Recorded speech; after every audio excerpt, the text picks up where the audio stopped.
Afa's Kitchen, the art of cooking.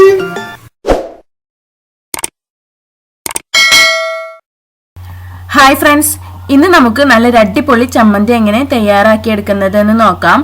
അപ്പോൾ പറ്റുന്നവരൊക്കെ ഒന്ന് try ചെയ്ത് നോക്കിയിട്ട് ഫീഡ്ബാക്ക് അറിയിക്കുക കേട്ടോ. അപ്പോൾ ശരി, നമുക്ക് വീഡിയോയിലോട്ട് പോകാം. അപ്പോൾ ആദ്യം നമുക്കൊരു മിക്സിയുടെ ജാറെടുത്ത് ഒരു 4 പച്ചമുളക് ഒന്ന് പൊട്ടിച്ച് ചേർത്ത് കൊടുക്കാം. ഇത് ഒട്ടും എരിവില്ലാത്ത പച്ചമുളകാണ് കേട്ടോ, അതുകൊണ്ടാണ് 4 എണ്ണമൊക്കെ എടുത്തിട്ടുള്ളത്. ചമ്മന്തി ആകുമ്പോൾ അത്യാവശ്യം നല്ല എരിവൊക്കെ വേണ്ടേ. ഇനി ഞാനിവിടെ ചേർത്ത് കൊടുക്കുന്നത് ഒരു മീഡിയം സൈസ്, നന്ന ചെറുതൊന്നല്ല, ഈ ഒരു ഇഞ്ചി കഷ്ണമാണ്. ഇതൊന്ന് ചെറുതാക്കി പീസാക്കി ചേർത്ത് കൊടുക്കുന്നുണ്ട്. അടുത്തതായിട്ട് ഞാനിവിടെ ചേർത്ത് കൊടുക്കുന്നത് ഇതുപോലെ ചെറിയ ഒരു മാങ്ങയാണ്. ഇത് തൊലിയോട് കൂടി തന്നെയാണ് ചേർത്ത് കൊടുക്കുന്നത്. ജസ്റ്റ് ഒന്ന് നുറുക്കി കഷ്ണങ്ങളാക്കിയിട്ടാണ് ചേർത്ത് കൊടുക്കുന്നതെന്നുള്ളൂ. അപ്പം മാങ്ങ ചേർത്ത് കൊടുത്തിട്ടുണ്ട്, കഷ്ണങ്ങളാക്കിയിട്ട് തൊലിയോട് കൂടി ചേർത്ത് കൊടുക്കുക കേട്ടോ, അത് അതിന്റെ ടേസ്റ്റ്. പിന്നെ ഞാനിവിടെ ഒരു 6 കറിവേപ്പില ചേർത്ത് കൊടുക്കുന്നുണ്ട്. പിന്നെ ഞാനിവിടെ ചേർത്ത് കൊടുക്കുന്നത് ഒരു 2 നാരങ്ങയുടെ ഇലയാണ്.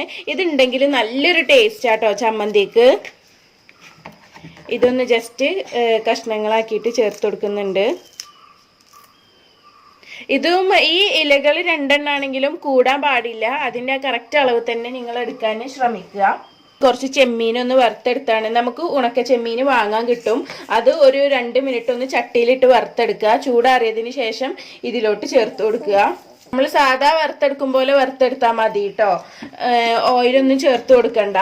ഇനി നമുക്ക് കുറച്ച് ഉപ്പും കൂടെ ചേർത്ത് കൊടുത്തിട്ട് ഇത് ആദ്യം ഒന്ന് ജസ്റ്റ് മിക്സ് ചെയ്തെടുക്കുക കേട്ടോ. അപ്പോൾ ജസ്റ്റ് ഒന്ന് മിക്സ് ചെയ്തെടുത്തിട്ടുണ്ട്. ഒരുപാടൊന്നും അരഞ്ഞു കിട്ടൊന്നും വേണ്ട കേട്ടോ.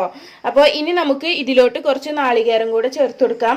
ഞാനിവിടെ ഒരു 1/4 കപ്പ് നാളികേരം ചേർത്ത് കൊടുക്കുന്നുള്ളൂ. ഇനി നമുക്ക് ഇതൊന്നും കൂടെ ഒന്ന് മിക്സ് ചെയ്തെടുക്കാം. മിക്സ് ചെയ്തതിന് ശേഷം നിങ്ങൾക്ക് ഉപ്പോ അങ്ങനെ എന്തെങ്കിലും ചേർത്ത് കൊടുക്കണം എന്നുണ്ടെങ്കിൽ ഒന്ന് ചേർത്ത് കൊടുക്കുക കേട്ടോ. എരും പുളിയൊക്കെ ഒന്ന് നോക്കുക.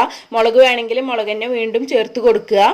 ഇതൊന്നും കൂടെ അരച്ചെടുത്തിട്ട് കാണിച്ചു തരാം. അപ്പോൾ ഇതാട്ടോ നമ്മുടെ ഒരു അടിപൊളി ഫ്ലേവറോട് കൂടിയിട്ടുള്ള ഒരു സൂപ്പർ ചമ്മന്തി ഇവിടെ റെഡി ആയിട്ടുണ്ട്. ട്രൈ ചെയ്യാൻ പറ്റുന്നവരെ എന്താണെങ്കിലും ഒന്ന് ട്രൈ ചെയ്ത് നോക്കിയിട്ട് ഫീഡ്ബാക്ക് അറിയിക്കുക.